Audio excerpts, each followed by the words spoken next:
Olha só, salve, meu amigo, minha amiga, meu guerreiro, minha guerreira. Olha só que nós vamos agora iniciar, tá certo? O nosso bloco de comentários pormenorizados de como construir as peças processuais com a incidência mais alta. O nosso curso, já vou explicando de maneira muito breve, ele vai ser organizado aí em 3 grandes blocos. Nesse primeiro bloco, nós vamos estudar, nós vamos aprender, nós vamos ver na prática, nós vamos ver o fundamento legal, nós vamos ver o que é mais importante, o que é preciso você colocar na sua construção, na sua peça prático-processual, naquelas peças que na verdade, naquelas peças que exigem que ali o histórico da OAB unificado já demonstra que são as peças mais recorrentes, aquela que tem um grau de recorrência muito maior, que existe uma grande probabilidade de cair aí na sua prova.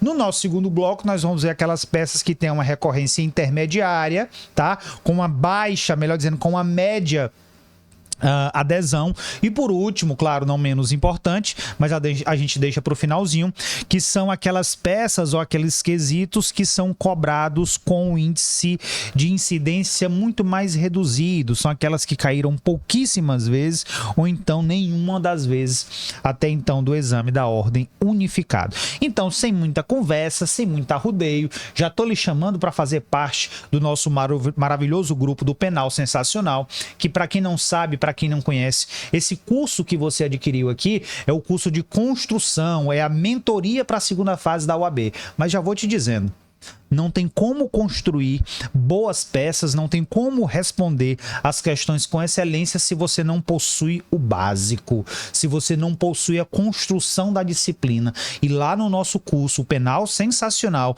é onde eu vou de cabo a rabo, de A a Z, de 0 a 100, sem trauma, construir aquele criminalista que você precisa ser. Lá no curso extensivo, a gente vai do básico, lá do princípio do direito penal, passando por todas as fases do direito material, vendo todo tipo de situação, todos os crimes em espécie, tudo aquilo que é inerente à parte geral do direito penal. E nós vamos ainda nos blocos seguintes a construção da ideia da processualidade. Você vai ver então o direito processual penal também lá da época do princípio da construção do inquérito policial até a fase de execução penal. Por isso que eu lhe digo, é um curso completo, é extensivo, é pormenorizado, é profundo, é para você que é sensacional. Então, sem muita conversa, sem muita rodeio, bora lá pro nosso slide, porque hoje, nossa primeira aula, nós vamos aí já apresentando para você o nosso curso de mentoria, o nosso Penal Sensacional, mentoria para a segunda fase da OAB, de 0 a 100, como eu disse, sem dor nem desespero. Nota aí, método Danilo Neves de forjar os criminalistas. Aqui os nossos contatos, você já conhece muito bem, mas para quem não me conhece, eu me chamo Danilo Neves, sou mestre em antropologia, e isso mesmo, para dar uma visão diferenciada para o nosso direito. Aqui é o nosso site, o Direito Penal DN, que é lá onde você vai encontrar as informações, inclusive, sobre o penal sensacional. E aqui, meu amigo e minha amiga, não deixe de seguir, viu? E aqui não é fazendo merchan não, porque se você entrar agora no meu Instagram, você vai ver uma série de vídeos, vários e vários comentários com dicas da hora, dicas quentinhas, comentários de julgados recentes. E lá eu não tô lhe cobrando nada não, lá é pela amizade. Lá é para você entender, para você visualizar, para você estar sempre atualizado. Não deixe de seguir não, viu? Siga, curta, salve os posts, compartilhe, comente, vá mandar para aquele seu amigo despreparado, para aquela sua amiga avoada na existência, para ele se situar no mundo, tá? E ainda te digo mais, se você for lá no YouTube e procurar por Professor Danilo Neves, você vai encontrar esse frande aqui, viu? E lá tem várias dicas também sensacionais. E digo mais, as aulas inaugurais do nosso Penal Sensacional estão disponíveis lá. Comentário dos exames da ordem, questões quentinhas. Dá uma olhadinha lá no nosso canal do YouTube. Então bora pra cima, menino. Olha aí. Olha aí. Bloco de número 1, nossa aula de número 1. Peças de alta incidência. Primeira de luxo. Você vai aprender junto comigo hoje como construir uma resposta à acusação. Eu vou até abrir, porque eu vou chamar atenção para você, meu príncipe e minha princesa. Aqui não é aula de processo penal. Eu estou lhe dizendo que você está num curso de mentoria. Aqui eu vou lhe ensinar a construir a peça. Eu vou partir de um pressuposto básico que você tem um determinado conhecimento sobre o processo penal. Eu vou partir de um pressuposto básico que você tem um determinado conhecimento sobre direito material. Porque lá no direito material, lá no penal sensacional, no curso extensivo, é que eu vou lhe explicar o que é um homicídio, o que é uma lesão corporal, o que é uma calúnia, o que é um peculato, um estelionato, uma corrupção. É lá que eu lhe explico isso. É lá que eu vou lhe explicar o que é um inquérito policial, o que é jurisdição e incompetência. É lá que eu lhe explico isso. Aqui eu vou ensinar você a construir a peça. Tá? Então a gente parte desse pressuposto que eu vou aí pelo menos pensar que você já tem algum grau de conhecimento sobre o assunto, tá bom? Então vamos lá. Vamos falar hoje de resposta à acusação. Meu amigo, minha amiga, venha comigo que você tem que colocar na sua cabecinha, lá na nossa plataforma, vai estar disponível uma planilha, tá? É um mapa mental, por assim dizer, que você vai verificar lá o tipo da peça. Você vai verificar o tipo da peça e a previsão legal. O tipo da peça e a previsão legal. O tipo da peça e a previsão legal. Sabe por quê? Porque no dia da prova muitas vezes bate aquele desespero e é tanta coisa para você estudar, é tanta coisa para você lembrar, e tem pressão, e tem saúde mental, e o relógio tá rolando, tá? Eu já passei por isso, gente. Eu sei como é. Olha só. E lá eu vou mostrar para você fixar o mapinha mental.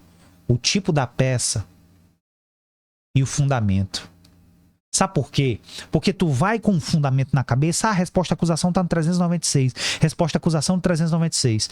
Tu nem sabe, nem lembra o que diz o 396, mas se tu se lembrar que tá no 396, você vai abrir o VAD. Sim, no dia da prova você leva o VAD, você vai abrir o VAD e vai perceber que tá lá. E aí você, como estalo, vai lembrar dessa aula. Então venha comigo, olha só. Resposta à acusação é a primeira manifestação da defesa após o início da ação penal. Então tu vai entender e tu vai lembrar que tem toda aquela linha processual, toda bonitinha, em que aqui se inicia a ação penal, e eu faço um triângulo porque eu faço menção a um negócio chamado triangularização da relação processual, em que o autor pede ao Poder Judiciário e o Judiciário, em contrapartida, chama o réu para compor a lide. Por isso que eu falo triangularização da relação processual. Então, a resposta à acusação, isso sem falar naquela defesa preliminar, que a gente vai aprender só depois, que são casos específicos, de demandas específicas que cabe à defesa preliminar, você, antes de mais nada, já vai sabendo. Resposta à acusação é a primeira manifestação da defesa após o início do processo. Então, se a primeira manifestação da defesa após o início do processo, uma coisa tem que ficar muito clara na cabecinha de vocês. E se tu olha para a linha processual e o processo inicia aqui, e aqui tu apresenta a tua resposta à acusação, quer dizer que tua resposta à acusação é antes da instrução. O que é instrução, professor? É o momento da audiência de instrução e julgamento. A resposta à acusação é apresentada antes, porque é uma coisa que eu já quero deixar muito claro na cabecinha de vocês. Depois da instrução, ou é memoriais, ou é embargo de declaração, ou é recurso de apelação. Resposta à acusação é antes da instrução. Então fique muito claro, é melhor dizendo, fique muito atento às informações que a questão vai trazer. Venha comigo, olha só para o 396. Nos procedimentos ordinário e sumário, tu já está entendendo aí que já não entra o sumaríssimo. Nos procedimentos ordinário e sumário, oferecida a denúncia ou a queixa, o juiz, se não rejeitar liminarmente, porque tu lembra lá do processo penal que o juiz pode rejeitar a petição inicial, a denúncia ou a queixa, se faltarem os pressupostos básicos da ação, as condições genéricas ou até mesmo as condições específicas, e aí recebê-la e ordenará a citação do acusado para responder à acusação por escrito num prazo de 10 dias. Só que eu quero que você perceba que o 396A fala da rejeição da inicial. Como eu disse agora há pouco, na resposta, o acusado poderá arguir preliminares e alegar tudo o que interesse à sua defesa, oferecer documentos, justificações, especificar provas pretendidas. Isso aqui é importante porque isso aqui é pontuado, viu? Arrolar testemunhas. Eu vou lhe explicar como é isso aqui. Qualificando-as e requerendo a sua intimação quando necessário.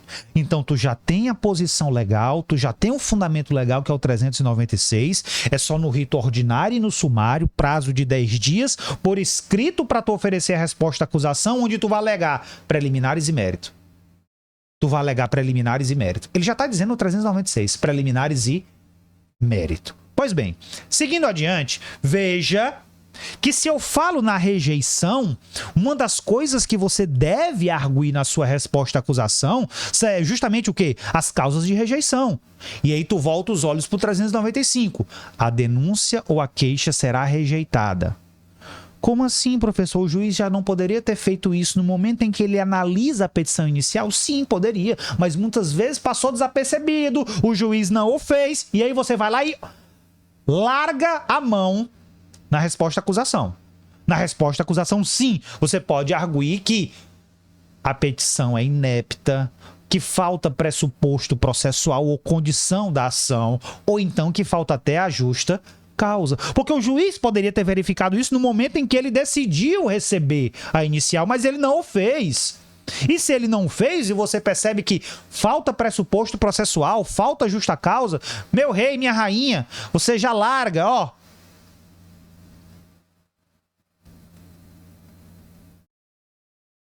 Lá nas preliminares. E aí eu te explico de maneira, claro, não tão aprofundada como no processo penal, mas aqui é para você relembrar. O que é inicial manifestadamente inepta? É quando faltam aí o quê? Os pressupostos básicos. E aí eu te chamo, vou até fechar aqui, para você ver direitinho o slide. Olha o que diz o artigo 41. A denúncia ou a queixa conterá a exposição do fato criminoso, com todas as suas circunstâncias, a qualificação do acusado, esclarecimentos pelos quais possa identificá-lo, a classificação do crime, quando necessário, e o rol de testemunhas. Então, se faltarem esses elementos, ou que mesmo que falte algum deles, a inicial, a denúncia, ele fala, tanto uma como a outra, a denúncia ou a queixa será inepta. E você vai arguir isso onde? Em sede de resposta à acusação. E aí eu já faço o link, inclusive, com o item 2, tá? Com o inciso 2, que é justamente o quê? Faltar pressuposto processual. Eu trouxe até uns exemplos aqui no slide anterior, olha só. Descrição. Isso aqui são situações em que a inicial pode ser considerada inepta. Descrição do fato de forma incompreensível. O Ministério Público, por exemplo, não disse o que queria dizer e ficou confuso, incoerente, que inviabiliza a produção da defesa. Porque lembre comigo, você se defende daquilo que você está sendo acusado. Você não vai inventar situações das quais não foram trazidas pela inicial. Nunca, nunca, absolutamente nunca faça isso. Não só na sua prova, como na vida profissional. Não faça isso. Defender de algo do qual você não está sendo acusado. Então, limite-se àquilo do qual você está sendo apontado. Não vá dar munição para o Ministério Público, nem para o querelante, não. Não vá fazer isso, não, porque isso pode vir, inclusive, em sede de instrução. Outro exemplo, descrição extensa, confusa, sem pormenorizar o objeto da acusação. Ele diz que fez isso e aquilo, mas não disse que, de fato, qual foi o crime. Falta pedido claro da acusação. O que você quer? Condenação por qual crime? Aplicação de qual pena? O autor não descreve a conduta de cada um dos acusados na hipótese de concurso de pessoas. Eu lembro que cada um fez... foram várias pessoas, mas não lembro, eu não sei dizer o que cada um fez. Não. Isso tudo aqui, se você levar em consideração, são causas que você levanta a inépcia da inicial. Olha aí o inciso 2. Faltar pressuposto processual ou condição para exercício da ação. Venha comigo. Lembre comigo que isso aqui é teoria geral do processo. Toda ação deve ter legitimidade das partes, interesse de agir, possibilidade jurídica do pedido. Você sabe disso, você aprendeu isso lá no infantário. Isso aqui são as condições gerais da ação, que toda ação deve ter, penal, civil, administrativa, toda. E se faltar qualquer uma delas, você, já argumenta em sede preliminar na sua resposta à acusação. Só que no processo penal tem um negócio interessante, eu não vou colocar no item 2 porque ele está no inciso 3, tá? Mas também a justa causa, tá? A justa causa. Vou já explicar o que é. Então, se faltar os pressupostos básicos da ação penal, você já argumenta também em sede de preliminar. Veja o que diz aqui a representação do ofendido no artigo 24. Isso aqui é muito importante, veja. Nos crimes de ação pública, esta será promovida por denúncia do Ministério Público, mas dependerá, quando a lei o exigir, de requisição do Ministro da Justiça ou representação do ofendido ou quem tiver a qualidade para representá-lo. Ele está falando de uma situação que vocês conhecem como ação penal pública condicionada à representação. Ação penal pública condicionada à representação. Então, se é condicionada à representação e você verificar que naquele caso concreto o MP promoveu a denúncia sem a representação do ofendido ou seu representante legal, acabou. Acabou, não pode. Falta pressuposto básico. É condição de procedibilidade da ação penal. Procedibilidade. Se faltar representação nos crimes de ação penal privada e também nos crimes de ação penal pública condicionada, você lembra disso lá do processo penal. Então fique atento que muitas vezes lá na questão vai dizer o Ministério Público promoveu a inicial, promoveu a denúncia e não houve representação da parte ofendida. A exemplo do crime de ameaça, a exemplo do crime de lesão corporal leve, que são mais recorrentes. Fique esperto, viu? Fique esperto, porque se falta a condição da ação, é o quê? Situação que você já vai arguir nas preliminares como rejeição da inicial, ok? Inclusive é causa de nulidade, de acordo com o artigo 564 do Código de Processo Penal. Olha aí, muita atenção na legitimidade, viu? Como eu disse, ação penal pública de quem é a legitimidade? Ministério Público. Ação penal privada subsidiária da pública é o ofendido ou seu representante legal. Ação penal privada também ofendido ou seu representante legal, mas tome nota que o nome lá não é denúncia, é queixa-crime. Legitimidade passiva para a causa é o sujeito apontado como responsável pela infração penal. Então foque muito, tome muito cuidado no menor de 18 anos, porque essa criatura é inimputável. E sendo ele inimputável, não pode figurar no polo passivo de uma ação penal. Tá? Você sabe bem comigo que menor de idade não comete crime, comete ato infracional análogo a crime, de acordo com o Estatuto da Criança e Adolescente. Olha aí o inciso 3. Falta justa causa para o exercício da ação penal. E tu lembra comigo, o que é a justa causa? É a materialidade do fato e o indício de autoria. Materialidade do fato e indício de autoria é justamente o quê? O binômio justa causa. Então, se lá na inicial, se lá na denúncia ou na queixa, não ficar claro, o requerente, o Ministério Público ou o querelante não demonstrar a materialidade, mas, tá? É cumulativo.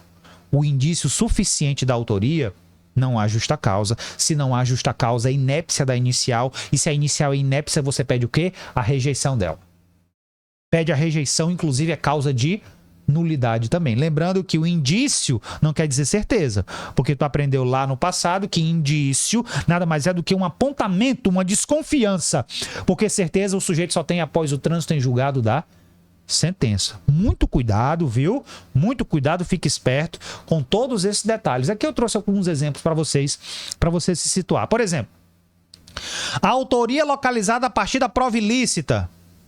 Gente, o artigo 157 do Código de Processo Penal já leciona. São inadmissíveis, devendo ser desentranhadas do processo as provas ilícitas. Você já aprendeu isso no processo penal.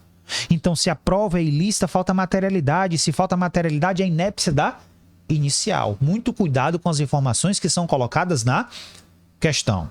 Outro ponto muito recorrente, isso caiu no exame de número 36.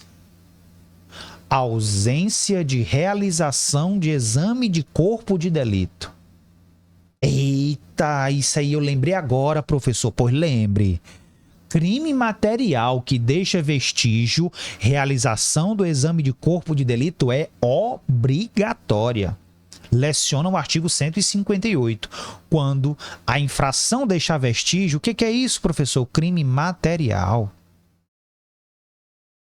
Será indispensável o exame de corpo de delito direto ou indireto, não podendo suprir a confissão do acusado. Homicídio, lesão corporal. Venha comigo que são crimes que são recorrentes e que é necessária a realização de exame de corpo de delito porque são crimes materiais. São crimes que deixam vestígio. Inclusive é causa de nulidade, está no 564. A nulidade ocorrerá nos seguintes casos: por falta das fórmulas e dos termos seguintes. A linha B. Exame de corpo de delito nos crimes que deixam vestígios, ressalvado o disposto no artigo 167. E tu lembra do 167, que é o quê? O exame de corpo de delito indireto, que é aquele que é suprido ali pelo depoimento das testemunhas, ok? Passa a régua no nosso primeiro bloco, tá? Já já a gente volta com o nosso segundo bloco. Não vá levantar daí não, viu? Venha cá que a gente volta já já.